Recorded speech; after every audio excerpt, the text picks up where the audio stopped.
कहानी की शुरुआत थोर नाम के योद्धा से होती है, जो वाइकिंग्स का सबसे ताकतवर योद्धा था। पर एक लड़ाई के दौरान उसके जहाज को दुश्मनों ने चारों तरफ से घेर लिया था। पर इसके बावजूद थोर को इससे कोई परेशानी नहीं थी और जैसे ही एक दुश्मन ने उस पर हमला किया तो उसने बड़ी ही शांति से उसके हमले को डोज करके उसके दो टुकड़े कर दिए और ऐसे ही उसने कई और दुश्मनों को भी मार दिया। पर तभी एक आदमी ने उसके ऊपर पीछे से हमला करने की कोशिश की, लेकिन तभी थोर के दोस्त थोरकल ने बीच में आकर उसे बचा लिया और उसे चौकन्ना रहने को कहा। साथ ही थोरकल ने भी एक वार में कई दुश्मनों को मौत के घाट उतार दिया। उधर थोर ने एक लड़की के ऊपर चढ़कर अपने जहाज पर मौजूद आखिरी दुश्मन को भी खत्म कर दिया। अपने जहाज पर मौजूद दुश्मनों को मारने के बाद थोरकल ने थोर से उसका हाल पूछा और फिर एक आदमी को कवच की तरह इस्तेमाल करके सामने से आ रहे तीरों को रोकना शुरू कर दिया। थोर अब काफी गुस्से में आ चुका था और उसने अब लड़ाई को खत्म करने का फैसला कर लिया था, जिसके बाद उसने दुश्मनों के जहाज के ऊपर छलांग लगाई और उसने उन्हें सब्जियों की तरह काटना शुरू कर दिया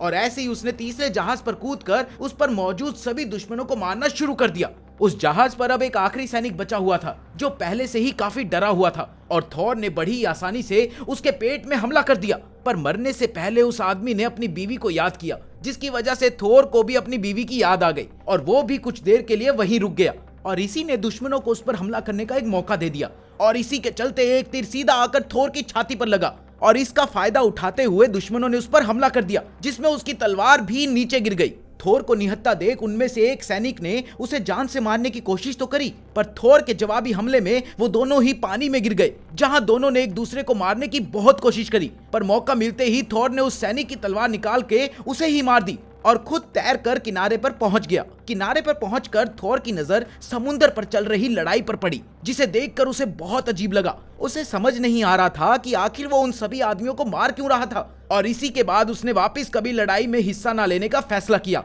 और चुपचाप वहां से निकल गया। कई साल ऐसे ही बीत गए और अब थोर अपने परिवार के साथ आइसलैंड के एक छोटे से गांव में रहता था। उसके परिवार में उसकी पत्नी हेल्गा, उसकी बेटी इल्वा और उसका बेटा फॉर्फिन थे। अब वो एक किसान के तौर पर काम करता था और उधर उसकी फौज को लगता था कि थोर उस लड़ाई में शहीद हो गया था। उस शाम उसके घर पर काफी सारे बच्चे लीफ की कहानियां सुनने के लिए इकट्ठे हो रखे थे, जो एक सेलर था और जिसने दुनिया घूमी हुई थी। आज वो उन बच्चों को एक गर्म जगह के बारे में बता रहा था, जहां सर्दियां इतनी भयानक नहीं होती थी और जहां हमेशा ही हरी हरी घास दिखती थी। इन बच्चों के लिए ऐसी जगह का होना एक सपना जैसा था। उसी वक्त थोर भी वहां पहुंच गया और उसने सभी बच्चों को अपने घर पर जाने को कहा और खुद लीफ के साथ बातें करने के लिए बैठ गया, जिसने थोर को बताया कि इस साल की सर्दियां बहुत ज्यादा मुश्किल होने वाली थी, क्योंकि अभी से कई लोग सर्दी की वजह से मर रहे थे और अब उन्हें अपनी भेड़ बकरियों का ज्यादा ध्यान रखना पड़ेगा। और उसी वक्त इल्वा दो भेड़ों को लेकर वहां आ गई, जो सर्दी की वजह से काफी कमजोर हो रही थी और अब उन्हें उनका ज्यादा ध्यान रखना था।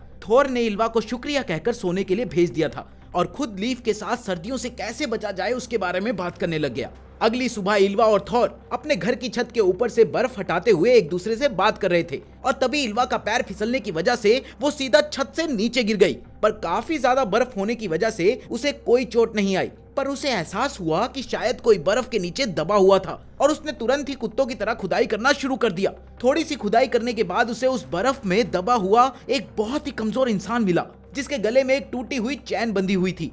तुरंत ही थोर उस आदमी को उठाकर अपने घर में ले आया और उसने अपनी बीवी को पानी गर्म करने को कहा और इल्वा उस आदमी के लिए एक मोटा कंबल लेकर आई। थोर ने तुरंत ही वहां आग जलाकर उस आदमी को सीपीआर देना शुरू कर दिया और उधर उसकी बीवी उस आदमी के पैरों को गर्म पानी से धो रही थी। इल्वा के मुताबिक ऐसा करने का कोई फायदा नहीं था, क्योंकि वो आदमी पहले से ही मरा हुआ था, पर थोर उसकी ना सुनते हुए लगातार कोशिश करता रहा और थोड़ी ही देर बाद उस आदमी ने खांसना शुरू कर दिया। ये देखते ही थोर ने इल्वा से आग को और तेज करने को कहा।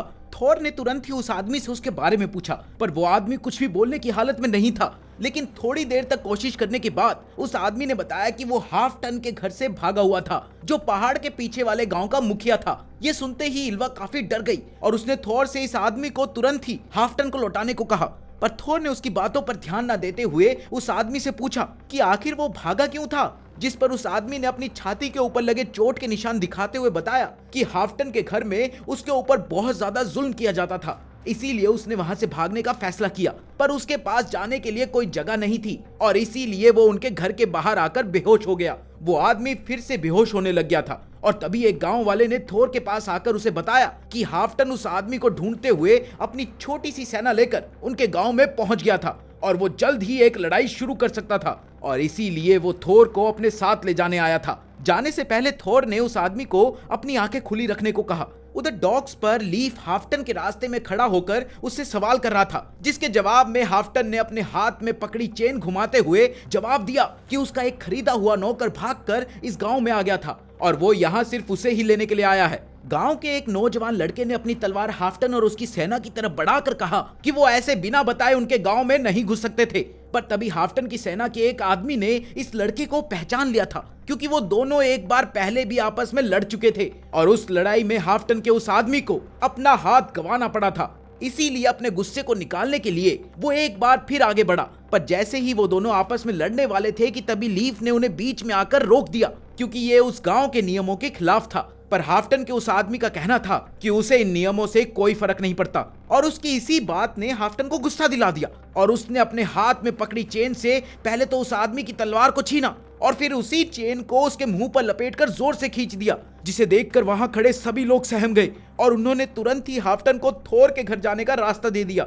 थोर के घर पहुंचने पर हाफ्टन ने उसे बताया कि वो आदमी उसका गुलाम था और वो वहां उसे ही लेने के लिए आया था। उधर इल्वा ने बात को संभालने के लिए हाफ्टन से कहा कि वो लोग उस आदमी को उसी के लिए जिंदा रखने की कोशिश कर रहे थे। पर तभी थोर ने हाफ्टन से पूछा कि आखिर उसने उस आदमी को कितने में खरीदा था, जिसके जवाब में हाफ्टन ने बताया कि उसकी कीमत तो 2 भेड़ थी और जिसके बाद थोर ने उस आदमी के बदले 3 भेड़ देने का वादा किया। पर हाफ्टन का इरादा कुछ और था। वो उस आदमी को सभी के सामने टॉर्चर करना चाहता था ताकि कोई भी दोबारा ऐसी गलती करने की ना सोचे। थोर ने अपने ऑफर को बढ़ाते हुए 4 भेड़ देने का वादा किया, पर हाफ्टन ने तुरंत ही 8 भेड़ की बात कही, जिस पर थोर ने बिना कुछ सोचे समझे हामी भर दी। हाफ्टन इस सौदे से खुश था और वो चुपचाप वहां से चला गया। पर कुछ ही घंटों बाद उस आदमी की मौत हो गई और उसी शाम थोर ने अपने परिवार के साथ उस आदमी का अंतिम संस्कार किया, जहां इल्वा ने उसे बेवकूफ कहा क्योंकि उसने एक मरे हुए आदमी के बदले में अपनी 8 भेड़ हाफ्टन को दे दी थी।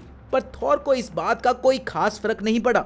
अगले दिन काम करते वक्त थॉरफिन भागता हुआ थोर के पास पहुंचा और उसे डॉक्स पर पहुंची एक वारशिप के बारे में बताया। सवाल करने पर थॉरफिन ने उसे बताया कि उसने और लीफ ने एक जहाज को उनकी तरफ आते हुए देखा और लीफ ने तुरंत ही उसे थोर को बुलाने के लिए भेज दिया। ये सुनते ही थोर तुरंत ही डॉक्स पर पहुंचा, जहां पहले से ही काफी सारे योद्धा खड़े हुए थे और उन्हीं में से उनके लीडर फ्लोकी ने थोर को देखते ही अपना मास्क निकालकर उसे इज्जत से नमस्ते किया और साथ ही उसने थोर को अपना लीडर भी बताया। ये देखकर गांव के सभी लोग काफी हैरान थे, पर थोर इससे बिल्कुल भी खुश नहीं था और उसने फ्लोकी से वहां आने की वजह पूछी, जिस पर फ्लोकी ने उसे अकेले में बात करने को कहा। जिसके बाद वो दोनों बात करने के लिए थोर के घर में चले गए और बाकी के योद्धा ने पूरे गांव को घेर लिया। कमरे में जाने के बाद फ्लोकी ने बताया कि कुछ दिन पहले इंग्लैंड के राजा के आदेश पर उनकी सेना ने अचानक से उनके एक गाँव पर हमला कर दिया, जिसमें उन्होंने सभी को जान से मार दिया था और मरने वालों में डेनमार्क के राजा की बहन भी थी और इसी वजह से अब राजा अंग्रेजों के ऊपर हमला करना चाहते थे और इसीलिए उन्होंने सभी वाइकिंग्स को इकट्ठा करने का आदेश दिया था। साथ ही फ्लोकी ने थोर को बताया कि आर्मी को धोखा देकर भागने की सजा सिर्फ फांसी थी, पर फिर भी राजा उसकी इस गलती को भूलकर उसे एक और मौका देना चाहते थे। लेकिन थोर का जवाब था कि अब उसने ऐसी जिंदगी छोड़ दी थी और ना ही वो वापिस जाना चाहता था। इसके बाद फ्लोकी ने उसे बताया कि अगर थोर लड़ाई का हिस्सा बनने से मना करता है तो उन्हें राजा के आदेश के मुताबिक पूरे गांव को जान से मारना पड़ेगा। फ्लोकी की यह बात सुनने के बाद थोर के पास और कोई चारा नहीं था और उसने तुरंत ही हामी भर दी। इसके बाद वो फ्लोकी को डॉक्स पर छोड़ने गया, जहां फ्लोकी ने सभी गांव वालों के सामने ये ऐलान किया कि वो लोग जल्द ही इंग्लैंड के साथ एक युद्ध पर जाने वाले हैं, जिसमें थोर उनका लीडर होगा और इसीलिए गांव का कोई भी आदमी इस युद्ध का हिस्सा बन सकता था। फ्लोकी तो ये बात बोलकर वहां से चला गया, पर युद्ध का नाम सुनकर सभी गांव वाले उत्साह से भर गए। पर उधर थोर इस बात से बिल्कुल भी खुश नहीं था और वो चुपचाप अपने घर चला गया। थोड़ी देर बाद लीफ उससे बात करने के लिए उसके घर पहुंचा, जहां थोर ने उसे बताया कि गांव के किसी भी आदमी ने आज तक युद्ध नहीं देखा था और सभी के दिमाग में युद्ध की एक अलग ही तस्वीर थी और वैसे भी ये सभी युद्ध में मारे जाएंगे। अगले दिन गांव वालों ने एक वारशिप को तैयार करना शुरू कर दिया और उधर सभी बच्चे आपस में युद्ध खेल रहे थे, जहां थॉरफिन बाकी बच्चों को काफी जोर से मार रहा था, जिसके चलते एक बच्चे के हाथ की हड्डी भी टूट गई और इसीलिए उसका पिता उस बच्चे और थॉरफिन को सीधा थॉर के पास लेकर गया, जहां सबसे पहले थॉर ने उस बच्चे की पट्टी करी और बाकी बच्चों ने उसे थॉरफिन के बारे में बताया, जो अक्सर उन्हें काफी जोर से मारता था। घर पहुंचने के बाद थॉर की नजर थॉरफिन के हाथ में पकड़े खंजर पर पड़ी, जो थॉर पहले युद्ध में इस्तेमाल करता था। थॉर ने तुरंत ही उसके हाथ से उस खंजर को छीना और उसे कहा कि फिलहाल उसके पास कोई दुश्मन नहीं थे और इसीलिए उसे बिना किसी वजह से कभी लड़ाई नहीं करनी चाहिए। थॉरफिन को इस बात पर बहुत गुस्सा आया और वो वहां से भाग गया। अगले दिन वो सभी लोग अपने युद्ध के लिए निकल रहे थे और थॉर ने सिर्फ 5 ही लोगों को युद्ध में आने की इजाजत दी थी। तभी एक औरत भागते हुए लीफ के पास पहुंची और उसने उन 5 की सलामती के बारे में पूछा, जिस पर लीफ ने उसे बताया कि असल में थॉर किसी को भी अपने साथ युद्ध में नहीं ले जा रहा था और वो इन 5 को बस नॉर्वे तक ही साथ ले जाने वाला था और इन्हें वहां छोड़कर वो वहां से अकेला ही जाएगा। ये सुनकर उस औरत की सांस में सांस आई। उधर थॉर थॉरफिन को ढूंढने में लगा हुआ था, पर लाख कोशिशों के बाद भी उसे थॉरफिन कहीं नहीं मिला और आखिरकार उसने अपनी बीवी को उसका ध्यान रखने को कहा और खुद युद्ध के लिए निकल गया। जहाज को पानी में उतारते ही उन सभी ने चाकू चलाना शुरू किया। थॉर के साथ गए 5 आदमी एक तरफ बैठकर चाकू चला रहे थे और वहीं दूसरी तरफ थॉर अकेला ही लगा हुआ था, पर फिर भी वो उन 5 से ज्यादा तेज चाकू चला रहा था। ये सब देखकर वो 5 काफी हैरान थे। समुद्र के बीचों बीच पहुंचने के बाद उन सभी ने चाकू चलाना बंद कर दिया, क्योंकि अब हवा ही उन्हें आगे ले जाने वाली थी और वैसे भी अब तक उन 5 के हाथ बहुत ज्यादा दर्द कर रहे थे और इसीलिए थॉर ने उन्हें बताया कि वो सब अब आराम कर सकते हैं, क्योंकि अब वो लोग यहाँ से वापस नहीं मुड़ सकते। ये बात सुनते ही थॉरफिन बाहर आ गया, जो एक ड्रम के अंदर छुपा हुआ था। उसे वहां देखकर सभी लोग हैरान हो गए और सबसे ज्यादा हैरान थॉर था। थॉरफिन तुरंत ही जहाज के किनारे में बाथरूम करने के लिए भागा। थॉर ने तुरंत ही उसे पकड़कर काफी पीटा, पर रात होने के बाद वो वापस आकर थॉर के पास ही सो गया। सुबह होने पर लीफ ने ऐलान किया कि वो लोग एक आइलैंड के पास पहुंचने वाले थे, जहां वो सभी थोड़ी देर रुककर आराम कर सकते थे। पर थोड़ा आगे पहुंचते ही लीफ ने सभी को जहाज रोकने को कहा, क्योंकि उसे कुछ ठीक नहीं लग रहा था। आसपास नजर घुमाने के बाद थोर को भी कुछ ठीक नहीं लगा और इसीलिए उसने तुरंत ही जहाज को वापस घुमाने को कहा।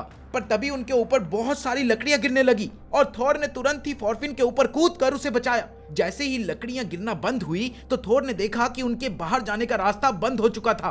पर अच्छी बात यह थी कि उनमें से किसी को भी चोट नहीं आई थी।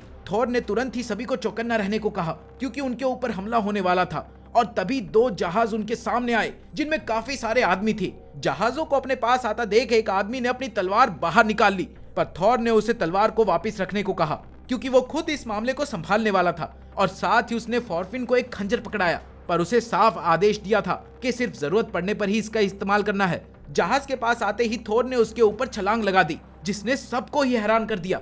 थॉर को अपने जहाज पर देखकर एक आदमी ने उसके ऊपर हमला करने की कोशिश करी, पर थॉर ने उसे एक मुक्के में ही बेहोश कर दिया। ये देखकर कई और आदमियों ने उसके ऊपर हमला किया, पर सभी का अंजाम वही हुआ। थॉर धीरे धीरे उस जहाज के वाइस कमांडर की तरफ बढ़ रहा था और इसी रास्ते में कई आदमी उसके ऊपर हमला कर रहे थे, पर वो सभी को बिना तलवार इस्तेमाल करे हरा देता। जैसे ही थॉर कमांडर की तरफ बढ़ा, वैसे ही एक और आदमी ने उसके ऊपर हमला किया, पर थॉर ने उसे एक ही बारी में खत्म कर दिया, जिसे देखकर वाइस कमांडर जॉर्डन पागल हो गया और उसने अपने ही लोगों को उठा उठाकर फेंकना शुरू कर दिया। जहाज पर खड़े सभी आदमी अपनी जान बचाने के लिए पानी में कूद गए और उधर थॉर समझ गया था कि जॉर्डन पूरी तरह से पागल हो गया था, क्योंकि अब वो अपना सर एक पॉल पर पटक रहा था और उसे इसका कोई दर्द नहीं था। जॉर्डन तुरंत ही थॉर की तरफ हमला करने के लिए भागा, पर थॉर ने अपने तजुर्बे की मदद से सीधा जॉर्डन की आंख पर मुक्का मार दिया। लेकिन जॉर्डन इतनी जल्दी हार मानने वालों में से नहीं था। उसने एक बार फिर थॉर पर हमला किया, पर इस बार भी इसका कोई फायदा नहीं हुआ। तभी थॉर की नजर जॉर्डन के लीडर एस्केलेड पर पड़ी, जो उनके जहाज पर कब्जा करने के लिए आगे बढ़ रहा था। पर जैसे ही एस्केलेड के आदमी ने जहाज पर चढ़ने के लिए लकड़ी के फट्टे बिछाए, तो थॉर ने तुरंत ही जॉर्डन को उनके ऊपर फेंक कर उन फट्टों को तोड़ दिया, जिसके बाद थॉर वापिस अपने जहाज पर आ गया। थॉर को अपने सामने वाले जहाज पर 30 आदमी दिखाई दे रहे थे, जिनमें से कुछ के हाथ में तीर कमान भी थे। वो जानता था कि वो अकेला सभी को खत्म कर सकता था, पर फिलहाल उसके साथ कुछ आदमी और भी थे जो अपना बचाव नहीं कर सकते थे, और जिनमें से एक उसका बेटा भी था। इसलिए उसने एस्केलेड के सामने एक लड़ाई का ऑफर रखा, जिसमें अगर एस्केलेड जीत गया तो वो थॉर और उसके साथियों को अपना गुलाम बना सकता था, और अगर वो हार गया तो उसे सभी को वहीं छोड़कर जाना होगा। एस्केलेड ये ऑफर सुनकर काफी खुश था और वो एक ही बारी में इसके लिए तैयार हो गया। थॉर को समझ नहीं आ रहा था कि आखिर एस्केलेड 5-7 लोगों को अपना गुलाम बनाने के लिए अपनी जान दांव पर क्यों लगा रहा था, जिस पर एस्केलेड ने जवाब दिया कि असल में उसे थॉर को खत्म करने के लिए पैसे दिए गए थे। थॉर का मानना था कि यह काम फ्लोकी का था, क्योंकि वो खुद कभी भी थॉर का सामना नहीं कर सकता था, पर फिलहाल थॉर के लिए सबसे जरूरी ये लड़ाई जीतना था।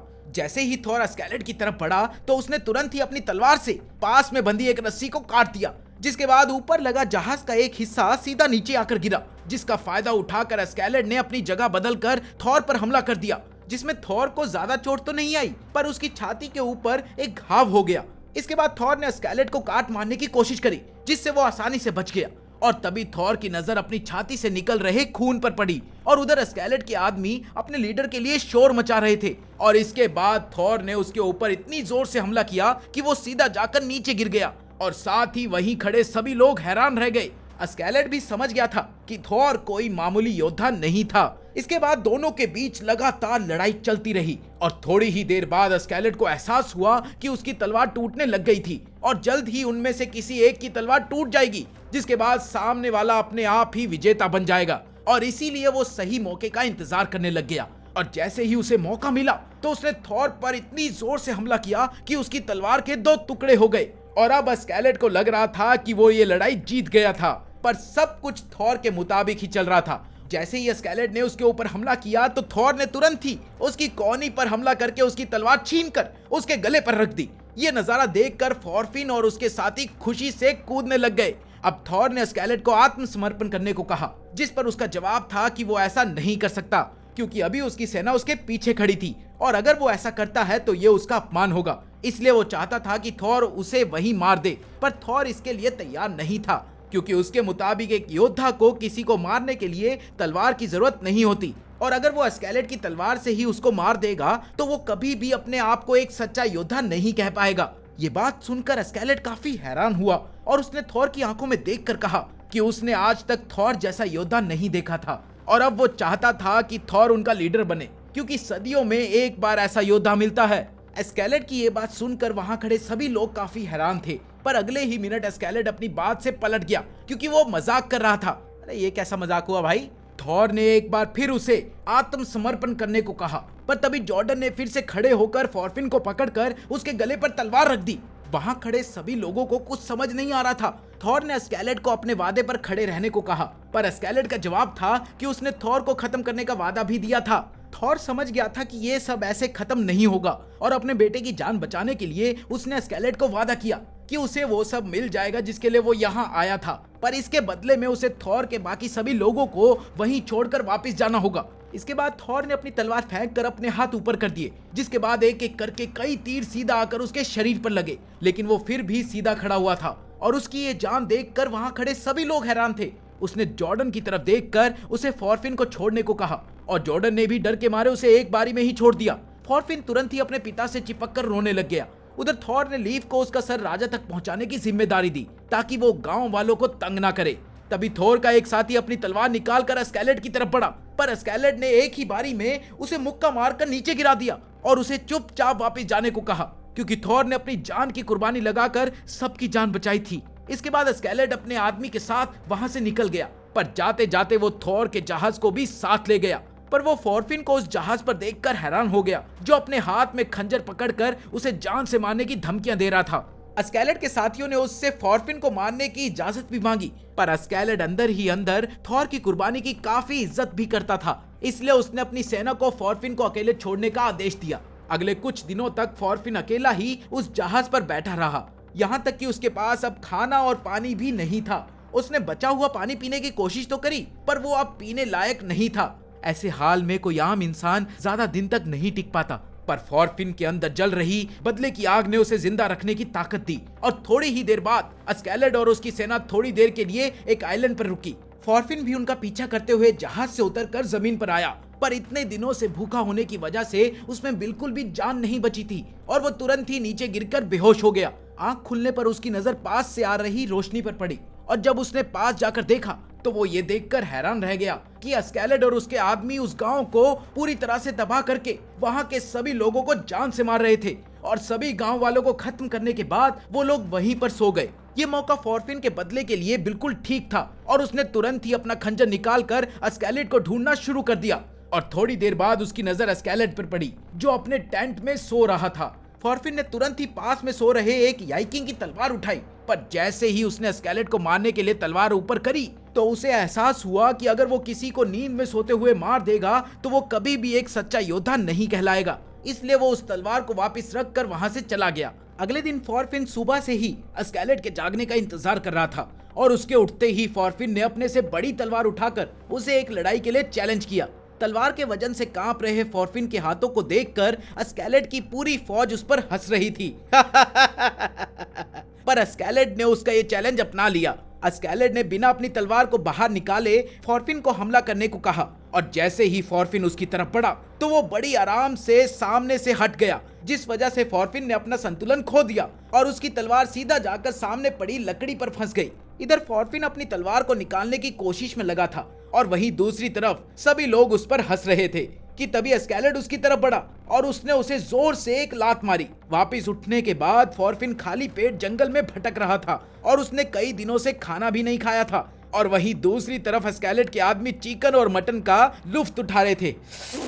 ये सब देखकर फॉरफिन की भूख बढ़ती जा रही थी और जैसे ही उन आदमियों ने फॉरफिन को देखा तो उन्होंने एक खाली हड्डी उसकी तरफ फेंक दी, जिसे फॉरफिन ने बड़ी भूख के साथ तो देखा पर उसे उठाने से मना कर दिया और चुपचाप वापस जंगल में आ गया, जहां उसकी नजर एक खरगोश पर पड़ी और फॉरफिन ने उसे पकड़ने की कोशिश तो करी पर वो उसे कई ज्यादा तेज था।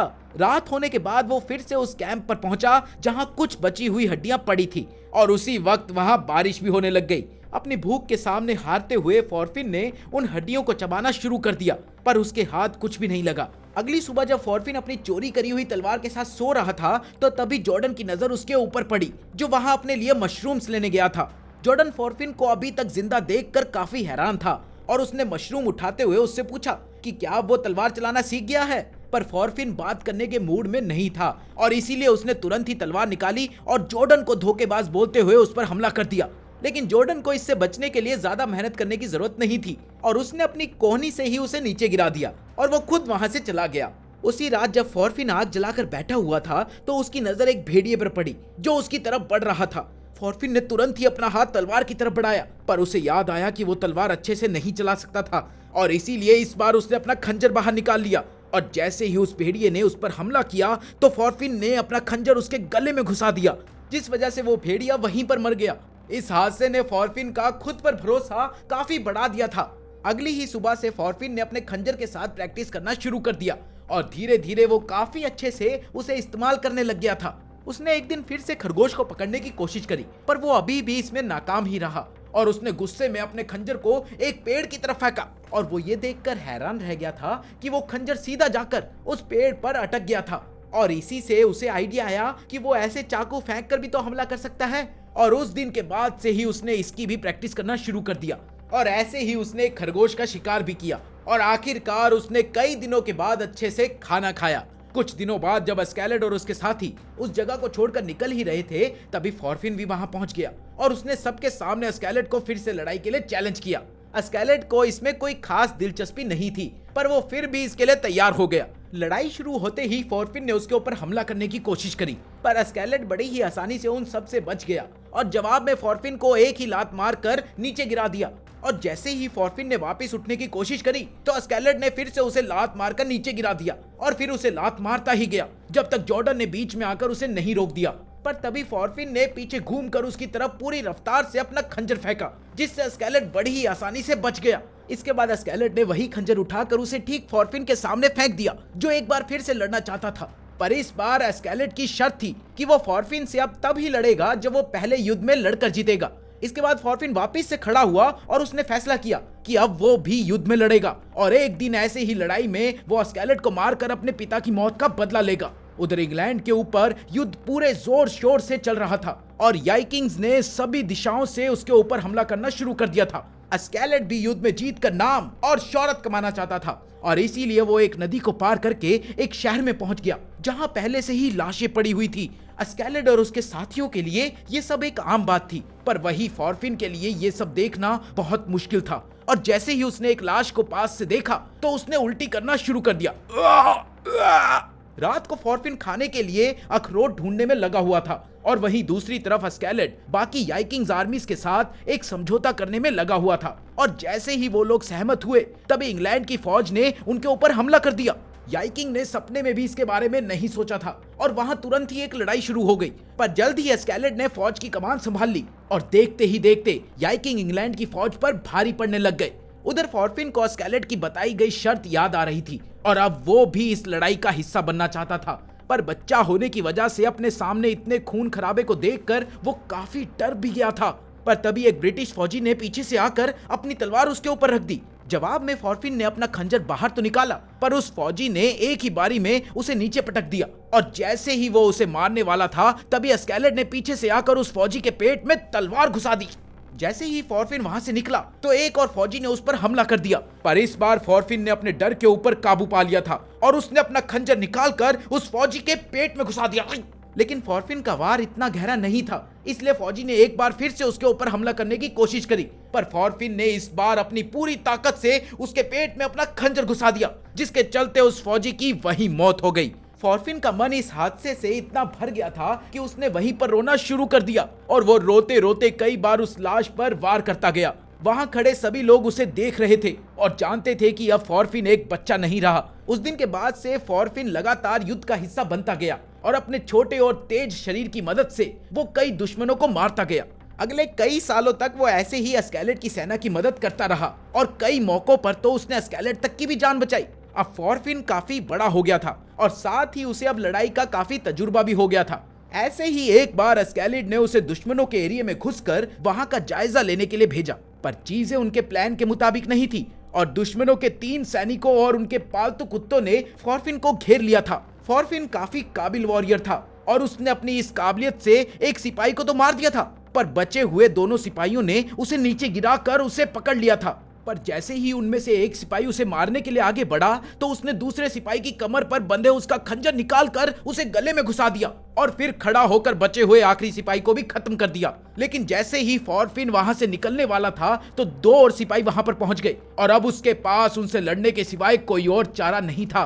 फॉर्फिन ने उन दोनों को भी बड़ी आसानी से खत्म कर दिया और रात होते होते उसने पूरी रफ्तार से जंगल की तरफ भागना शुरू कर दिया और उधर दुश्मनों के पालतू कुत्ते भी उसका पीछा कर रहे थे, जिनसे फॉर्फिन किसी तरह बचने में कामयाब तो हो गया, पर उसके कंधे पर लगे तीर के घाव और लड़ाई की वजह से हुई थकावट की वजह से वो नदी किनारे जाकर बेहोश हो गया। अगले दिन एक बूढ़ी औरत और उसकी बेटी की नजर फॉर्फिन पर पड़ी, जो उसे अपने साथ अपने घर ले आई। घर पहुंचने पर उस औरत ने फटाफट से उसकी मरहम पट्टी करी और जब फॉर्फिन की आंख खुली तो वो खुद को उस हालत में देखकर काफी हैरान था और उसकी नजर उस बूढ़ी औरत और उसकी बेटी पर पड़ी, जो खाना बनाने में व्यस्त थी।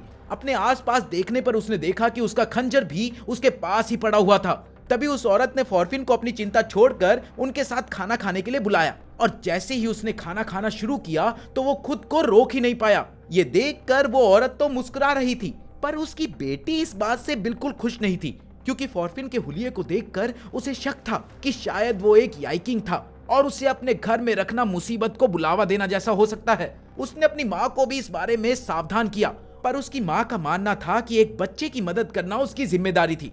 थोड़ी देर बाद उस लड़की की नजर फॉर्फिन के सर पर पड़ी, जो बालों में लगने वाले जुओं से भरा हुआ था। इसलिए शाम को वो औरत उसके बालों में से जुए निकालने के लिए उसे बाहर लेकर गई और उसे बताया कि उसका बेटा भी फॉर्फिन की ही उम्र का था, पर 2 साल पहले एक बुखार के चलते उसकी मौत हो गई। तभी घोड़े पर सवार एक अंग्रेजी सोल्जर वहां आ गया और उसने उस औरत से एक लड़के के बारे में पूछताछ करी, जो याइकिंग का जासूस था। ये सुनते ही फॉर्फिन चौकन्ना हो गया और उसने अपना हाथ अपने खंजर पर रख लिया, पर उस औरत ने सच को जानते हुए भी उस सिपाही से झूठ बोल दिया और जब उस सिपाही ने फॉर्फिन की तरफ देखते हुए उस औरत से सवाल किया तो उसने जवाब में बताया कि वो उसका बेटा है। सिपाही के वहां से जाने के बाद वो दोनों भी वापस अपने घर में चले गए। रात होने के बाद औरत की बेटी ने अपनी मां पर चिल्लाना शुरू कर दिया, क्योंकि उसका मानना था कि एक याइकिंग का साथ देकर वो अपने देश को धोखा दे रहे थे।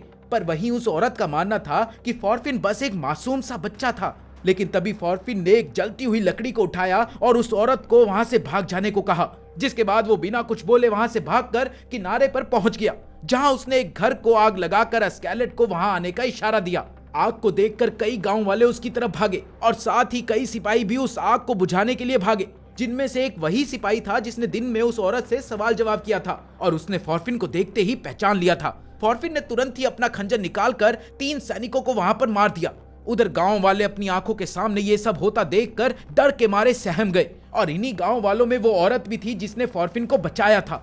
आखिरी बचे हुए सैनिक ने भी फॉर्फिन पर हमला करने की कोशिश करी, लेकिन फॉर्फिन ने एक ही बार में उसके हमले को डॉज करके उसे भी खत्म कर दिया।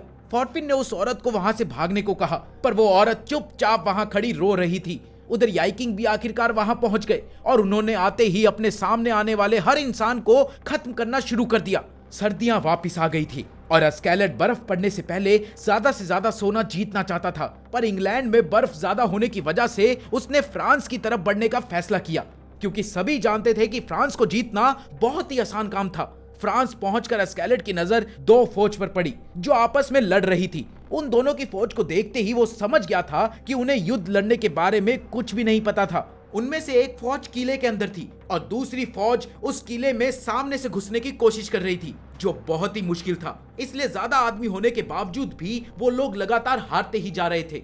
अपने सामने हो रही इस लड़ाई को देखने के बाद स्केलेट ने सारा सोना लूटने का फैसला किया और उसके प्लान के मुताबिक वो किले के बाहर खड़ी फौज की मदद करने वाला था और इसके लिए उसने अपने सबसे काबिल योद्धा फॉरफिन को बुलाया। फॉरफिन का काम रेड आर्मी के कमांडर के पास जाकर एक डील करना था, जिसके मुताबिक स्केलेट और उसकी फौज किले पर कब्जा पाने में उनकी मदद करने वाले थे, जिसके बदले में वो कमांडर उन्हें लूटा हुआ सोने का आधा हिस्सा देगा। साथ ही फॉरफिन को उनके कैंप में रहकर उनकी सारी प्लान की जानकारी भी इकट्ठी करनी थी। पर उधर फॉरफिन इस बात से खुश नहीं था, क्योंकि उसका मानना था कि वो स्केलेट के लिए पिछले 4 साल से लड़ रहा था, पर उसे अब भी उसका हक नहीं मिला था, जिस पर स्केलेट ने उसे सोने के सिक्के देने की बात भी करी। पर फॉरफिन को उससे कोई फर्क नहीं पड़ता था, क्योंकि उसे तो बस स्केलेट से एक बार फिर लड़कर अपने पिता की मौत का बदला लेना था। ये बात सुनते ही वहां खड़े सभी सिपाही हैरान रह गए। पर उधर स्केलेट ने फॉरफिन को वादा किया कि अगर वो किले के अंदर से लड़ रही फौज के कमांडर का सर उसके हाथ में लाकर देगा तो वो उसे लड़ाई का एक और मौका जरूर देगा। ये सुनते ही फॉरफिन तुरंत ही रेड आर्मी के कैंप की तरफ भाग गया। रेड आर्मी के कैंप पहुंचने तक सूरज ढल चुका था और इसीलिए सिपाहियों ने उसे अंदर आने से रोक दिया था, क्योंकि उन्हें शक था कि शायद फॉरफिन ब्लू आर्मी का एक जासूस हो सकता है। पर फॉरफिन को फालतू बात करना बिल्कुल पसंद नहीं था और उसने तुरंत ही एक सिपाही का हाथ मरोड़कर उसके गले पर अपना खंजर रख दिया और फिर उस सिपाही को अपने कमांडर के पास ले जाने को कहा। आखिरकार फॉरफिन रेड आर्मी के कमांडर तक पहुंच ही गया, जो दिखने में काफी अजीब था। फॉरफिन ने उसे स्केलेट की डील बताते हुए बताया कि अगर वो इस डील के लिए तैयार हो गया तो कल शाम होने तक किले पर उसका कब्जा होगा, और वहीं अगर वो इस डील के लिए मना कर देगा तो स्केलेट और उसकी फौज उन पर हमला करके ब्लू आर्मी से डील कर लेगी। फॉरफिन की बात सुनने के बाद उस कमांडर ने उसके गले पर हथियार रखकर उसे डराने की कोशिश तो करी, पर फॉरफिन का कहना था कि अगर उसने उसे मार दिया तो स्केलेट उसका जवाब ना ही समझेगा और सुबह होते ही उन पर हमला कर देगा।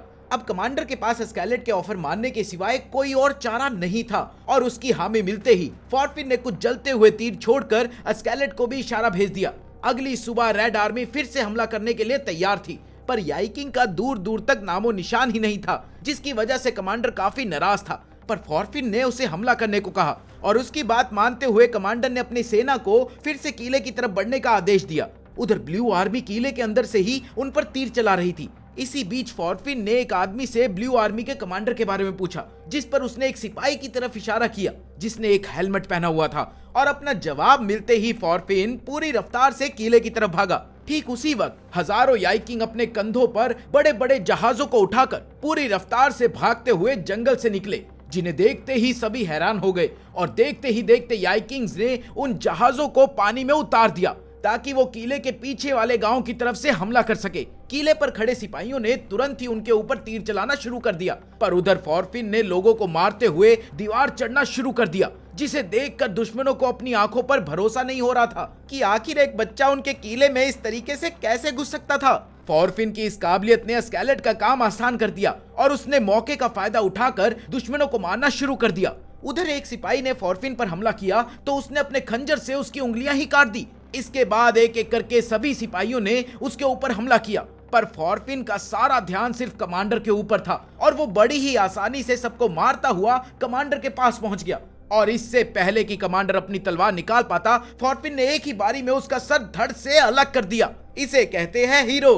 पर उसका सर सीधा पानी में जाकर गिरा। शर्त के मुताबिक फॉरफिन को उसका सर स्केलेट के हाथ में देना था और इसीलिए वो तुरंत ही पानी में कूद गया। उधर स्केलेट भी अपनी फौज के साथ हमला करते हुए आगे बढ़ रहा था और उसका सिर्फ एक ही मकसद था, जो था ज्यादा से ज्यादा सोना लूटना।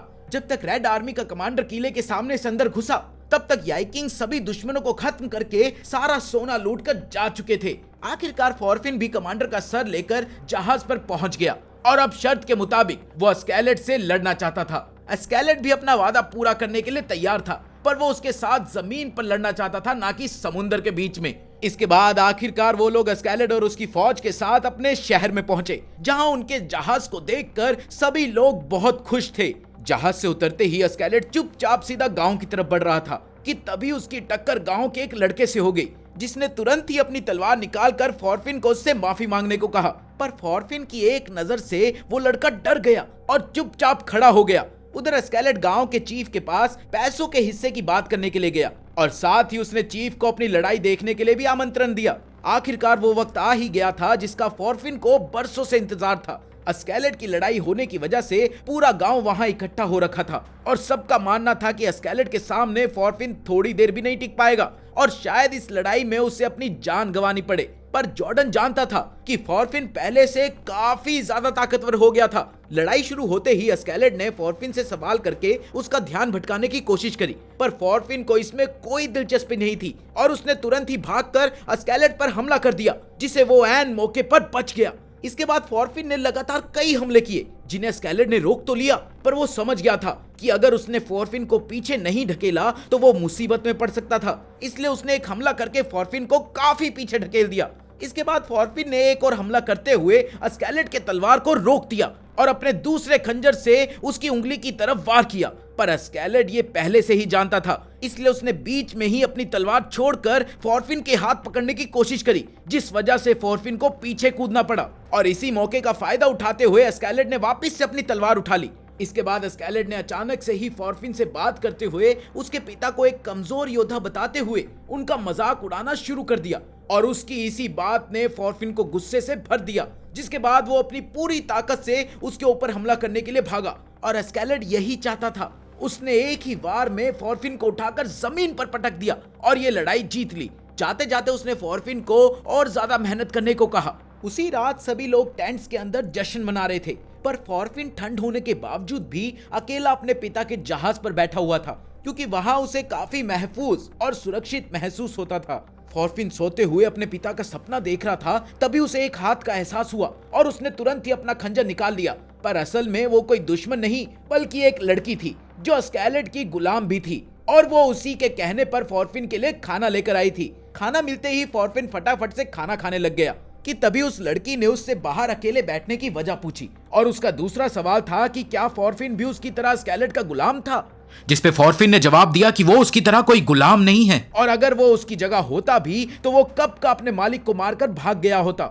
आखिरकार सर्दियां खत्म हो ही गई और इसके साथ ही याई किंग इंग्लैंड पर कब्जा करने के लिए वापस निकल गए और इस बार वो सबसे पहले लंदन पहुंचे, जहां उनके सामने थॉरकल एक दीवार के रूप में खड़ा था। थॉरकल एक समय पर याई किंग्स का ही हिस्सा था और उसने थॉर के साथ मिलकर कई युद्ध में हिस्सा लिया था, पर अब वो इंग्लैंड की फौज का कमांडर था। याई किंग ने लंदन पहुंचते ही अपने पूरे जोर के साथ उन पर हमला किया, पर थॉरकल कोई आम योद्धा नहीं था और उसने पुल पर खड़े खड़े ही अपनी कुल्हाड़ी फेंककर एक एक करके याई किंग्स के सिपाहियों को घायल करना शुरू कर दिया। थॉरकल की ताकत को देखकर पूरी याई किंग्स की फौज हैरान थी और अपनी सेना का मनोबल टूटता देख फ्लोकी ने थॉरकल से जाकर बात करने का फैसला किया। उसे लगता था कि थॉरकल सिर्फ पैसों के लिए इंग्लैंड का साथ दे रहा था, पर जैसे ही फ्लोकी पुल के पास पहुंचा तो इंग्लैंड की फौज ने उसके ऊपर तीर बरसाना शुरू कर दिया, जिससे मजबूर होकर उसे चिल्लाकर सिर्फ ये बताना पड़ा कि वो यहाँ सिर्फ बात करने के लिए आया है। फ्लोकी की ये बात सुनकर थॉरकल ने अपने सैनिकों को रुकने का इशारा किया और फिर फ्लोकी को एक पुराने दोस्त की तरह सम्मान दिया। फ्लोकी ने डेनमार्क के राजा की तरफ से थॉरकल को एक ऑफर दिया, जिसके मुताबिक अगर वो इंग्लैंड की फौज का साथ छोड़कर याई किंग्स का साथ देगा तो डेनमार्क के राजा उसकी सारी पुरानी गलतियों को माफ करके उसे वापस से अपने देश में जगह के साथ साथ काफी सारा पैसा भी देंगे। पर वहीं अगर थॉरकल इस ऑफर को मना कर देगा तो याई किंग्स के पास उसे मारने के सिवाय कोई और चारा नहीं होगा। कुछ देर सोचने के बाद थॉरकल ने जवाब दिया कि इंग्लैंड की फौज याई किंग्स के मुताबिक काफी ज्यादा कमजोर है और अगर उसने उन्हें उनके हाल पर छोड़ दिया तो इंग्लैंड कुछ ही दिनों में ये युद्ध हार जाएगा, जिसमें उसे कोई खास मजा नहीं आएगा और इसीलिए उसने इंग्लैंड का साथ देने का ही फैसला किया और एक बड़ा सा पत्थर उठाकर उनके ऊपर फेंक दिया। ये देख ऐन मौके पर फ्लोकी ने जहाज को वापस मोड़ लिया, पर उधर थॉरकल की फौज लगातार उन पर तीर बरसा रही थी। इसके बाद याई किंग्स ने अपने पूरी ताकत के साथ हमला करने का फैसला किया और लगातार तीरों की बारिश के बीच में भी वो लोग आखिरकार पुल के नीचे तक पहुंच ही गए, जहां उन्होंने पुल को काट कर गिराने की कोशिश शुरू कर दी। उधर इंग्लैंड के सिपाही लगातार उनके ऊपर तीर और पत्थरों की बारिश कर रहे थे, पर याइकिंग्स का ध्यान सिर्फ उस पुल को गिराने पर था। लेकिन तभी थोरकल ने एक बड़ी सी लकड़ी को जहाज पर फेंक दिया और उसके टुकड़े टुकड़े कर दिए। इसके बाद उसने ऐसे ही कई सारी लकड़ियों को फेंक कर कई जहाजों को तबाह कर दिया, जिसमें कई सैनिकों की मौत भी हो गई और ये सब देखकर बचे हुए जहाज वहां से वापस भाग गए। इंग्लैंड की फौज को लग रहा था कि उन्होंने ये युद्ध जीत लिया है, पर तभी उनकी नजर एक बहुत बड़े जहाज पर पड़ी, जिसका कमांडर कोई और नहीं बल्कि एस्केलेड ही था। और उसी जहाज पर थॉरफिन भी सवार था, जिसे थोरकल को मारने का काम मिला था, जिसके बदले में एस्केलेड ने उसे लड़ाई का एक और मौका देने का वादा किया था।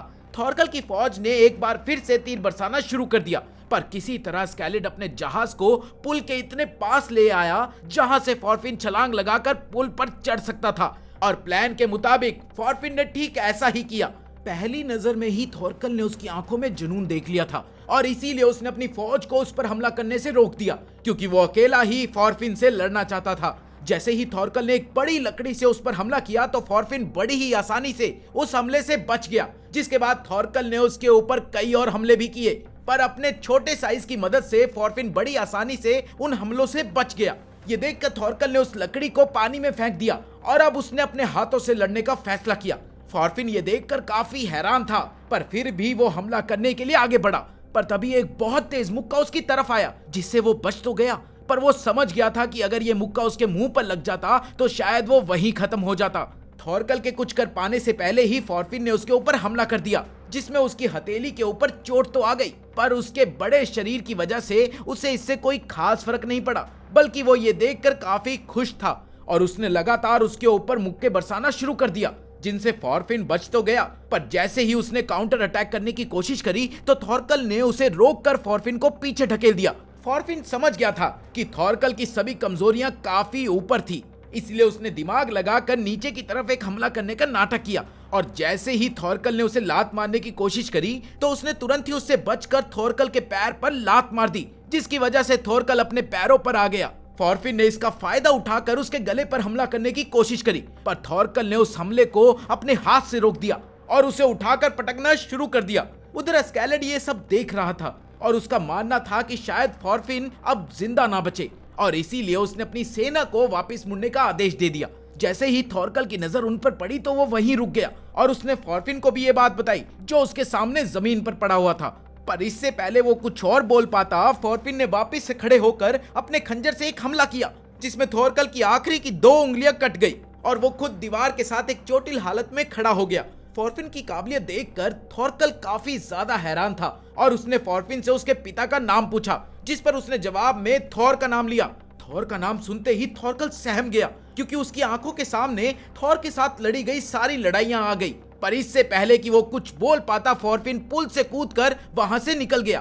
पीछे से थॉरकल ने उसे कभी फिर वापस आने को कहा ताकि वो एक बार फिर लड़ सके। काफी देर तक तैरने के बाद थॉरफिन अपनी चोटों के साथ वापस जमीन पर आ गया और थोड़ी ही देर बाद एस्केलेड और उसकी फौज के साथ मिल गया, जिन्होंने अपनी हार के बाद वहां हमला ना करने का फैसला कर लिया था और अब वो लोग किसी और जगह की तरफ बढ़ रहे थे।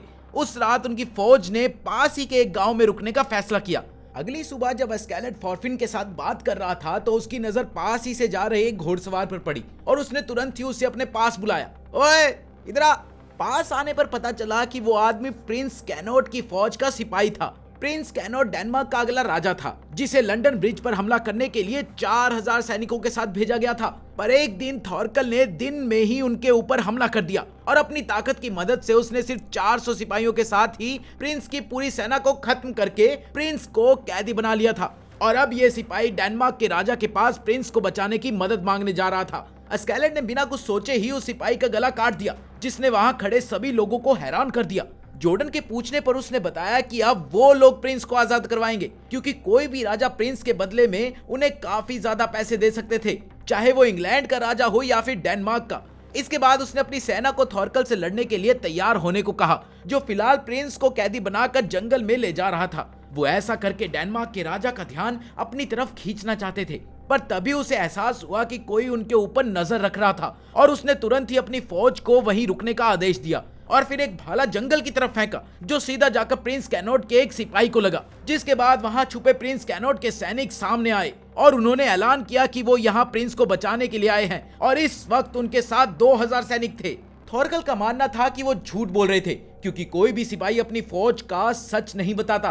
पर उसने तुरंत ही प्रिंस को उनके हवाले कर दिया, क्योंकि वो नहीं चाहता था कि प्रिंस कैनोट की सेना का कमांडर बाद में ये बहाना ना दे सके कि वो लोग प्रिंस के बंदी होने की वजह से थॉरकल पर अच्छे से हमला नहीं कर पाए। उधर प्रिंस कैनोट का केयर टेकर रगनार अब वहां से चुपचाप जाना चाहता था, क्योंकि वो किसी भी हाल में प्रिंस की जान को फिर से खतरे में नहीं लाना चाहता था। पर थॉरकल के लगातार तानों के चलते वहां खड़े सभी सिपाहियों ने अपनी तलवार निकाल ली, जिसके बाद एक घमासान युद्ध शुरू हो गया। और लड़ाई शुरू होते ही थॉरकल ने अपने कुल्हाड़ी के सामने आने वाले सभी सैनिकों के टुकड़े करना शुरू कर दिया। वो सैनिकों को ऐसे काट रहा था जैसे मानो किसी सब्जी को काट रहा हो। रगनार लगातार अपने सैनिकों को प्रिंस के पास ही रहने को कह रहा था, पर उधर थॉरकल रुकने का नाम ही नहीं ले रहा था। ठीक इसी समय दूसरी तरफ एस्केलेड भी अपनी सेना के साथ पूरा तैयार था। उसने पूरे जंगल में पेट्रोल छिड़क कर आग लगा दी, जो देखते ही देखते लड़ाई वाली जगह भी पहुंच गई। और इसी आग ने सिपाहियों को जलाना शुरू कर दिया और चारों तरफ धुआं फैलने की वजह से किसी को कुछ भी ठीक से नहीं दिखाई दे रहा था। थॉरकल की सेना ने उसे वापस मुड़ने की सलाह दी, क्योंकि किसी ने भी जंगल में अचानक से लगने वाली आग के बारे में नहीं सोचा था। पर थॉरकल पेट्रोल की खुशबू से ही समझ गया था कि ये आग अपने आप नहीं लगी थी, बल्कि किसी ने जानबूझकर ये आग लगाई थी। उधर एस्केलेड ने फॉरफिन को प्रिंस को वापस लाने की जिम्मेदारी दी थी, और इसीलिए उसे पानी से अच्छे से भिगाकर सबसे तेज घोड़े पर बिठाया गया। फॉरफिन प्लान के मुताबिक घोड़े पर बैठकर पूरी रफ्तार से प्रिंस की तरफ बढ़ा। उधर थॉरकल की फौज ने प्रिंस कैनोट के सैनिकों को मारकर फिर से प्रिंस को घेर लिया था। पर तभी फॉरफिन भी वहां पहुंच गया, जिसे देखते ही एक आदमी ने उस पर हमला कर दिया। पर फॉरफिन ने बड़ी ही आसानी से उस आदमी को मार दिया। फॉरफिन की फुर्ती और काबिलियत को देखकर वहां खड़े सभी सिपाही काफी हैरान थे। और तभी धुएं के बीच में से निकलकर थॉरकल भी वहां पहुंच गया और उसने फॉरफिन का स्वागत एक पुराने दोस्त की तरह किया। थॉरकल ने सभी को अपनी कटी हुई उंगली दिखाते हुए सावधान रहने को कहा, क्योंकि वो जानता था कि उनमें से कोई भी अकेला फॉरफिन का सामना नहीं कर सकता था। थॉरकल ने एक बार फिर उससे पूछा कि क्या वो सच में थॉर का ही बेटा है, जिस पर हामी भरते हुए फॉरफिन ने उससे पूछा कि आखिर वो उसके पिता को कैसे जानता है। थॉरकल ने जवाब में उसे थॉर के साथ लड़ी अनगिनत लड़ाइयों के बारे में बताया, और साथ ही उसने बताया कि उसके मुताबिक पूरी दुनिया में उससे ज्यादा ताकतवर सिर्फ थॉर ही था।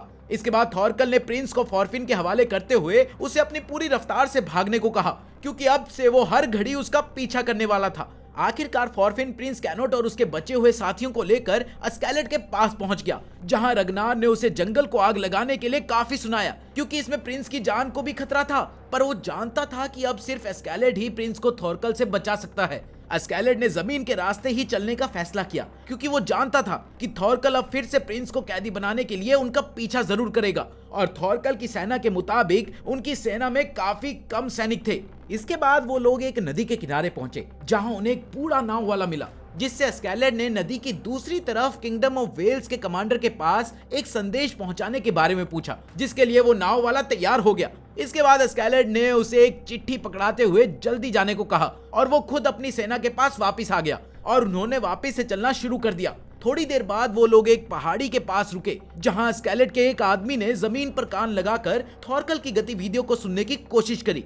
पर उधर रगनार का मानना था कि उन्हें लगातार चलते रहना चाहिए, वरना थॉरकल जल्द ही उन्हें पकड़ लेगा। एस्केलेड भी वहां पहुंच गया, और तभी उस कान लगाकर सुनने वाले आदमी ने उसे बताया कि थॉरकल अब सिर्फ एक दिन ही दूर है और वो तेजी से उनकी तरफ बढ़ रहा है। उसकी ये बात सुनते ही वहां खड़े सभी सिपाही चिंता में आ गए थे। उस चाइनीज आदमी ने सभी को शांत रहने को कहा और एक बार फिर से ध्यान लगाकर कुछ सुनने लग गया, और कुछ ही सेकंड बाद उसने एक तरफ इशारा करते हुए कहा कि उस तरफ से उनके ऊपर कोई नजर रख रहा है। पर इससे पहले कि कोई कुछ कर पाता, वो दोनों जासूस वहां से भाग गए। इसके बाद एस्केलेड ने अपनी फौज को तुरंत ही वहां से निकलने का आदेश दिया, जिसके बाद उन लोगों ने फिर से चलना शुरू कर दिया। पर धीरे धीरे वो लोग काफी थक चुके थे, क्योंकि उन सभी को ज्यादातर समुद्र से सफर करने की आदत थी। पर फिर भी वो लोग किसी तरह चलते रहे, क्योंकि सभी लोग जानते थे कि अगर थॉरकल ने उन्हें ढूंढ लिया तो वो सभी को खत्म कर देगा। रात होने के बाद सभी लोग सो गए, पर एस्केलेड अभी भी जाग कर आगे का प्लान बना रहा था कि तभी जॉर्डन ने उसके पास आकर उसे भी सोने को कहा, क्योंकि वो पिछले कई दिनों से जाग रहा था। पर एस्केलेड ने जवाब दिया कि उनके पास ज्यादा समय नहीं है, और अगर उन्हें जिंदा रहना है तो उन्हें तुरंत ही वहां से निकलना पड़ेगा। इसके बाद एस्केलेड ने अपनी फौज को उसी वक्त वहां से आगे बढ़ने का आदेश दिया, और पूरी फौज तुरंत ही वापस से चलने लग गई। अगले कुछ दिनों तक वो लोग बारिश में भी लगातार चलते रहे, और जब भी उन्हें वक्त मिलता तो वो लोग सो जाते। यहाँ तक कि कुछ लोग तो चलते चलते भी सोने लग गए थे। आखिरकार रगनार ने परेशान होकर स्केलेट से उसके प्लान के बारे में पूछा, तो उसने रगनार को चुपचाप चलते रहने को कहा। थोड़ी देर बाद वो लोग एक खाली जगह पर पहुंचे जहां दो लोग पहले से ही खड़े हुए थे। स्केलेट ने आगे बढ़कर उनका शुक्रिया अदा किया और तभी उन दोनों के पीछे से एक बहुत बड़ा जहाज भी वहां पहुंच गया। स्केलेट और उसकी फौज उसी जहाज से नदी पार करके किंगडम्स ऑफ वेल्स में पहुंच गए, जिसे हमेशा से ही इंग्लैंड से खतरा रहता था और अब इसीलिए उन्होंने एक अलायंस बनाने का फैसला किया। ये बात सुनते ही पूरी फौज की सांस में सांस आई, क्योंकि अब उन्हों को ज्यादा डरने की जरूरत नहीं थी। रगनार ने भी स्केलेट के इस प्लान के लिए उसकी तारीफ तो करी, पर साथ ही अब वो चाहता था कि वेल्स उन्हें 3 जहाज इस्तेमाल करने के लिए दे, ताकि लोग नदी को पार करके डेनमार्क की फौज तक पहुंच सके। पर स्केलेट ने इसके लिए ये कहते हुए साफ मना कर दिया कि वेल्स एक बहुत ही छोटा देश था और वो उन्हें 3 जहाज नहीं दे सकता था और इसीलिए उन्हें पैदल चलकर डेनमार्क तक जाना था। पर रगनार के मुताबिक इसमें प्रिंस की जान को बहुत ज्यादा खतरा था और उसकी इसी परेशानी को दूर करने के लिए स्केलेट ने फॉरफिन को प्रिंस कैनोट की सुरक्षा की जिम्मेदारी दे दी। पर फॉरफिन ने बहुत ज्यादा गुस्से में स्केलेट की तरफ देखा और अब उसकी शर्त थी कि वो ये काम तभी करेगा जब स्केलेट इस सब के खत्म होने के बाद उसे एक और लड़ाई का मौका देगा, जिस पर स्केलेट ने अपनी हामी भर दी। जैसे ही फॉरफिन ने प्रिंस की तरफ देखा तो वो डर कर रगनार के पीछे छिप गया। वेल के कमांडर ने फॉरफिन को डेनमार्क का अगला राजा समझकर उससे बात करने के लिए उसके पास आया, पर तभी स्केलेट ने प्रिंस कैनोट को अगला राजा बताते हुए उन्हें उससे बात करने को कहा। पर कमांडर को लग रहा था कि वो फॉरफिन की पत्नी है। ये सुनते ही रगनार को बहुत गुस्सा आ गया, पर इससे पहले कि वो कुछ कर पाता, कमांडर ने कैनोट से राजा बनने के बाद वेल्स के मामले से बाहर रहने का वादा मांगा। पर प्रिंस फिर से रगनार के पीछे जाकर छुप गया और उसने उसी के कान में अपना जवाब दिया। पर जैसे ही रगनार ने प्रिंस की बात बोलने के लिए मुंह खोला तो कमांडर ने उसे चुपचाप खड़े रहने को कहा, क्योंकि वो सीधा प्रिंस से बात करना चाहता था और इसीलिए उसने बाद में बात करने का फैसला किया। इसके बाद उन्होंने वापस से चलना शुरू किया और रास्ते में कमांडर ने स्केलेट को बताया कि उसने पहले से ही आसपास के लोगों से बात कर ली थी और वो सभी उनकी मदद करने के लिए भी तैयार थे। तभी उनके रास्ते में उन्हें 2 योद्धा दिखाई दिए और तभी उस चाइनीज आदमी ने स्केलेट को बताया कि वो लोग उनके खिलाफ प्लान बना रहे थे। उसकी बात पर भरोसा करते हुए स्केलेट ने कमांडर को भी रोक दिया जो उनसे बात करने जा रहा था कि तभी आसपास के कई सारे सैनिकों ने उनके ऊपर तीर बरसाना शुरू कर दिया और कुछ तीर सीधा जाकर स्केलेट के घोड़े पर लगे।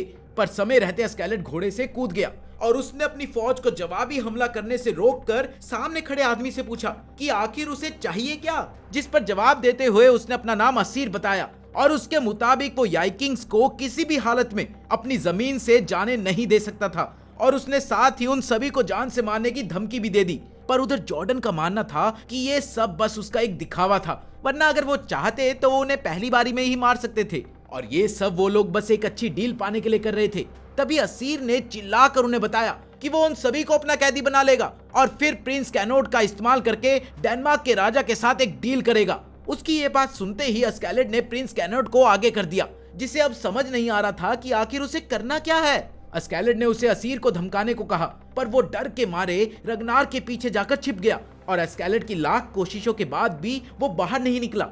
इससे परेशान होकर स्केलेट ने खुद ही इस मामले को संभालने का फैसला किया और उसने वेल्स के कमांडर को बताया कि वो अपने प्लान के बारे में असीर को बताकर इस मामले को जल्द ही खत्म कर देगा। इसके बाद स्केलेट वेल्स के कमांडर के साथ असीर से बात करने के लिए चला गया और उधर असीर ने भी अपने आदमियों को पीछे हटने का आदेश दिया, क्योंकि उसके मुताबिक वो किसी से नहीं डरता था। पर जैसे ही वो तीनों अकेले थे तो असीर ने उनसे अपने बुरे बर्ताव के लिए माफी मांगी और उसका कहना था कि उसे ऐसा इसलिए करना पड़ा ताकि उसके आदमियों का हौसला बना रहे और वो किसी भी हालत में खुद को कमजोर नहीं दिखा सकते थे। स्केलेट ने उसे बताया कि वो बस शांति से उसकी जमीन पर चलकर जाना चाहते हैं, पर असीर ने जवाब दिया कि उसे भी अपनी इज्जत का ख्याल रखना पड़ेगा और वो डेन्स को ऐसे नहीं जाने दे सकते थे। इस पर स्केलेट ने उसे बताया कि वो लाइडिया का बेटा है जो उन्हीं के देश की औरत थी, जो किन ऑर्थर का ही खून था। पर 60 साल पहले डैनिश लॉर्ड ने वॉल्स में हमला किया और इसी में वो उसकी मां को कैदी बनाकर अपने साथ ले गया था, जिसके बाद स्केलेट का जन्म हुआ। असीर ये बात सुनकर हैरान रह गया, क्योंकि आज तक उन सभी का मानना था कि महान राजा ऑर्थर का खून लाइडिया की मौत के साथ ही खत्म हो गया था और इसीलिए उसने स्केलेट से इस बात का सबूत मांगा। तो वेल्स के कमांडर ने जवाब दिया कि जब स्केलेट एक जवान लड़का था तो लाइडिया की मौत के समय उसे वेल्स लेकर आया था ताकि उसे उसके पूर्वजों के साथ दफन किया जा सके। स्केलेट ने असीर को बताया कि वो भी डेन्स को नफरत करता है और वो प्रिंस कैनोट की मदद सिर्फ इसलिए कर रहा था ताकि प्रिंस के राजा बनने के बाद वो उसे अपने इशारों पर नचा सके। असीर ये प्लान सुनकर बहुत खुश हुआ और उसने स्केलेट को बताया कि उसकी पूरी फौज को अपने हथियार डालने पड़ेंगे ताकि सभी को ऐसा लगे कि वो लोग उनके कैदी है और इसी वजह से कोई उन पर हमला भी नहीं करेगा और साथ ही असीर की इज्जत भी बनी रहेगी। स्केलेट भी उसकी इस शर्त को मान गया और उसने अपनी फौज को अपना हथियार डालने का आदेश दिया, जिन्होंने बिना कोई सवाल करे उसके आदेश का पालन किया। पर रगनार ने ये कहकर अपने हथियार को छोड़ने से मना कर दिया कि उसे प्रिंस की सुरक्षा करने के लिए हथियार की जरूरत है। जब स्केलेट ने फॉर्फिन से उसका हथियार मांगा तो उसने भी इसके लिए साफ इनकार कर दिया। स्केलेट ने उन दोनों से ज्यादा बहस करना ठीक नहीं समझा और वो चुपचाप वहां से चला गया। इसके बाद उन्होंने असीर की निगरानी में उस जगह को पार करना शुरू किया और स्केलेट और उसकी फौज को एक कैदी के रूप में देख वहां के लोग काफी हैरान थे, क्योंकि उन्होंने हमेशा से ही डेन्स की बहादुरी और वीरता के किस्से सुने थे।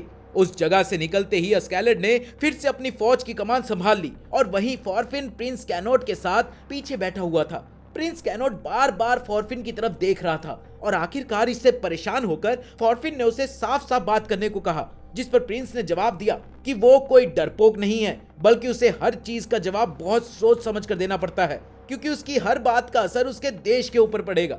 रगनार और स्केलेट ये देखकर हैरान थे कि प्रिंस पहली बार रगनार के अलावा किसी और से बात कर रहा था। उधर फॉर्फिन ने एक बार फिर से प्रिंस को डरपोक कह दिया, जिस पर प्रिंस ने उसे गुस्से में खड़े होकर बताया कि कैसे उसकी कही हुई बातें युद्ध करवा सकती है और इसीलिए उसे किसी भी तरह के समझौते करने के लिए कई बार सोचना पड़ेगा।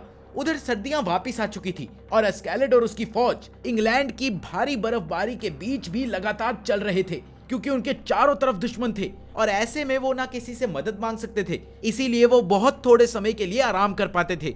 इसी बीच एक दिन एक सिपाही प्रीस्ट को थोर की कहानी सुना रहा था कि कैसे उसके बिना किसी हथियार के उनके 30 आदमियों को हरा दिया था, पर उसने किसी को भी जान से नहीं मारा था और इतना ताकतवर होने के बावजूद भी उसे अपने बेटे के लिए अपनी जान की कुर्बानी देनी पड़ी। उसकी सारी बात सुनने के बाद प्रीस्ट का मानना था कि थोर पक्का एक क्रिश्चियन ही होगा, क्योंकि उसके मुताबिक डेन्स सिर्फ लोगों को मारने के लिए पैदा होते थे। पर उस सिपाही ने उसे बताया कि थोर असल में एक नॉर्समैन था, जिसका मानना था कि एक योद्धा को किसी हथियार की जरूरत नहीं होती। प्रीस्ट उसकी सारी बात सुनने के बाद शराब पीकर फिर से सो गया। उस रात उन्होंने फिर से चलना शुरू कर दिया, पर रगनार का कहना था कि उन्हें सर्दियां खत्म होने तक रुकना चाहिए, क्योंकि अब उनके पास खाने के लिए खाना भी नहीं था। पर स्केलेट का मानना था कि अब उनके पास चलते रहने के अलावा कोई और चारा नहीं था और अगर वो लोग रुक गए तो उनके जिंदा बचने का कोई चांस नहीं है। तभी उस चाइनीस आदमी ने उन्हें पास से आ रही आवाजों के बारे में बताया। सभी लोग चौकन्ना हो गए, पर उसका कहना था कि उसे औरतों और बच्चों की आवाज भी सुनाई दे रही है, जिसका मतलब था कि पास में ही एक गांव है। उन्होंने तुरंत ही उस गांव की तरफ बढ़ना शुरू कर दिया, पर तभी प्रीस्ट ने भागते हुए चिल्लाकर गांव वालों को भागने को कहा और उन्हें डेन्स के आने की खबर देने की कोशिश करी, लेकिन वो इससे पहले ज्यादा दूर तक पहुंच पाता स्केलेट और उसके आदमियों ने उसे पकड़कर बहुत पीटा और एक पेड़ से बांध दिया। उधर जॉर्डन एक घर में घुसा जहां कुछ बच्चे, औरतें और एक आदमी था। जॉर्डन ने सीधा टेबल पर पड़ा खाना उठाकर टेस्ट किया और पसंद न आने पर उसने वो खाना जमीन पर गिर दिया और उसकी इसी हरकत ने वहां बैठी एक औरत को गुस्सा दिला दिया और उसने जॉर्डन को खाना ना बर्बाद करने को कहा। जॉर्डन को उसका ये रवैया बिल्कुल पसंद नहीं आया और उसने सीधा उस औरत को मुक्का मारकर नीचे गिरा दिया और ये देखकर बच्चा जोर जोर से रोने लग गया। उस औरत के पति ने अपनी बीवी को उठाने की कोशिश करी तो जॉर्डन ने उसके गले पर तलवार रखकर उसे घर का सारा खाना निकालने को कहा, जिसके लिए वो तुरंत तैयार हो गया। उधर स्केलेट की सेना ने सभी गांव वालों को एक जगह पर इकट्ठा करके उनका सारा खाना छीन लिया, जिस पर गांव वालों ने स्केलेट से कम उनके लिए आधा खाना तो छोड़ने को कहा ताकि वो लोग सर्दियों में अपना गुजारा कर सके। पर स्केलेट का कहना था कि अब उन्हें सर्दियों की चिंता करने की कोई जरूरत नहीं है। साथ ही उसने प्रीस्ट को भी एक आखिरी चेतावनी दी। रगनार ने स्केलेट से गांव वालों को जिंदा छोड़ने के लिए कहा, पर स्केलेट का कहना था कि अब वो लोग बिना खाने के तो वैसे भी जिंदा नहीं बच पाएंगे और अगर उसने उन्हें जिंदा छोड़ भी दिया तो दुश्मनों को उनकी सेना का पता चल जाएगा, इसलिए अब उसके पास कोई और चारा नहीं था। इसके बाद स्केलेट ने अपने आदमियों को गांव वालों को खत्म करने का आदेश दे दिया और उन्होंने भी ठीक ऐसा ही किया। ऐसी और मजेदार वीडियोस देखने के लिए हमारे चैनल को सब्सक्राइब कर लो। मिलते हैं अगली वीडियो में।